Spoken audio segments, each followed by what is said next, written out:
loolu yëpp dinañ ci dellu si waat loolu yëpp Assane Ndiaye bëgg na ko doxal waaye mbokk yi kon li ñuy def mooy xam ngeen ni am na groupe boo xamante ni jóg nañu ñoom it jël festival bu mag ay doomi Sénégal ak doomi France Mathiam bokk ci ñu ne dañuy tëgg festival boo xamante ni nous sommes tous des Africains lañ ko tuddee mu doon festival bu am solo buy am ca Paris muy am nag festival bi ñu dugalaale ci wàllu làmb loolu nag ñu déglu ñi nga xam ne ñoo di organisateur ñu wax seen xalaat ci français ci olof naka la festival bi di tëddee 2STV. Donc la 11e édition du festival Nous sommes tous des Africains va démarrer le 6 juillet à Paris dans un quartier du 18e arrondissement où toute la diaspora africaine se donne rendez-vous depuis quelques années. C'est un quartier très vivant. Et cette année, la lutte sénégalaise, qui est un événement majeur, puisque c'est peut-être la première fois que les Parisiens, la diaspora africaine et les Sénégalais pourront goûter à ces plaisirs sur le territoire français, dans toute sa dimension culturelle, puisque c'est là que nous voulons aller, c'est-à-dire l'aspect traditionnel de la lutte, avec ses rituels, ses danses, ses chants qui accompagnent la lutte, qui est, en l'occurrence, là sera une lutte sans frappe, hein, où tout ce qui est autour et amène ce combat seront plus particulièrement mises en valeur avec les rituels, les tenues traditionnelles, la danse et le chant. waaw kon mbokk yi ñu ngi toog ak Mathiam ñu xam ko ci milieu làmb Mathiam di homme d'affaires boo xamante ni tey jii taxaw na bokk ci nous sommes tous des Africains mu di festival bu war a am du 6 juillet au 12 septembre ca France et festival bi nag wàllu làmb daf cee am aadala ak cosaan waaye làmb ji daal bokk na ci li tax ñu bëgg waxtaan ak Mathiam et lan moo waral làmb ji waaye it 11e édition festival bi it bëggoon nañu mu dikkaat ci Mathiam. jërëjëf Bekay si ñëw ba nga ñëw fii tey bon festival bi nous sommes tous des Africains kooku c'est la 11e édition bi nga xamante ne ku ñuy wax Hervé Breuil moo ko tëraloon si biir France tey mu ngi si 11e année et puis mu dem ba gis ni làmb commencé na évoluer France ak Goodloose production ñu ñëw ñu ne dañuy def benn synergie xool nan la ñu mën a indee ay mbër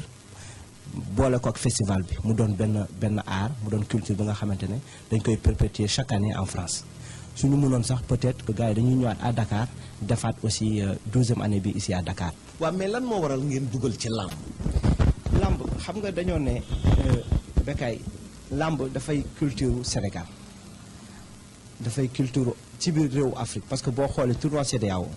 ñu mel na Niger ñu mel na Mali ñu mel na Gambie ñu mel na Sierra Leone ñu mel na Nigéria di ñëw di participer ci ay làmb c'est-à-dire que ça fait partie de la culture africaine làmb yàgg na làmb cosaan la. yan mbër ñoo fiy jógee.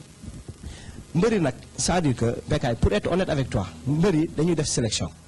écrit bu nekk bëgg nañu jël benn mbër yu fi nekk Sénégal sans def benn discrimination parce que ñun pour ñun ñëpp ci lañ bokk parce que kuy ne promotion wala kuy ne promouvoir waroo xaaj ak seen waroo xool sama xarit fii la nekk wala sama leneen fii la nekk loo tax on a pris la décision de prendre tous les lutteurs de chaque écrit et puis même on a prévu lutteur bu nga xam moo gagné tournoi tournoi drapeau chef de l'État ak ñi gagné tournoi CEDEAO ñu jëm leen ci boole ñoom équipe nationale lañ nekk ñu jëm leen boole ñu dem def lutte traditionnelle donc looloo tax ñun dañoo yokk aspect bi soo gisee ñu ne dañuy yóbbaale yenn mbër yi mel na ay Tafa Gueye wala Papa Sow wala ay Youssou Ndour yi nekk écurie Ndakaaru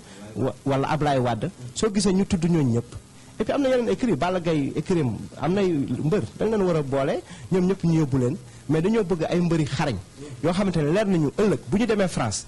amuñu dara lu ñu fay def dañuy ñibbisiwaat waaw parce que nga jël risque jël ay mbër yóbbu ay mbëru seconde zone koo fa yóbbu du ñëwaat tu vois moo tax ñu bëgg a jël minimiser risque bi nga xam ne tubaab bi ëllëg li ñuy def nii parce que soo nee 11e ñaan nga yàlla dem 12e ba 100e donc du si 11e rek nga koy yemale ñu yàqal la ko. mais dama ci dégg tam Jubilé Tafa Gueye partenaire la ci Tafa Gueye. Jubilé Tafa Gueye waaw parce que moom ak Hervé Breuil ñoo waxtaan ba juboo pour ñu eggale fi Jubilé RVV partenaire la donc je ne fais que le suivre ci mbébétam